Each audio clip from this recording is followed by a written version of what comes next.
Hey everyone, welcome back to the channel. In this video, I'll show you how to fix a common display issue on Windows 11 using a quick and simple two-step method. Let's get started. Update display driver. First, go to the search bar and type Device Manager, then open it.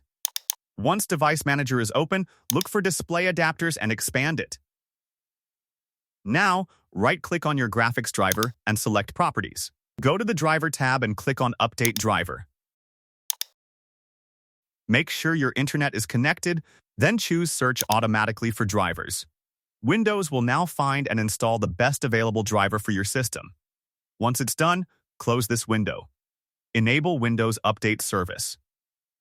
Next, go back to the search bar and type Services, then click Application Information. Next, click.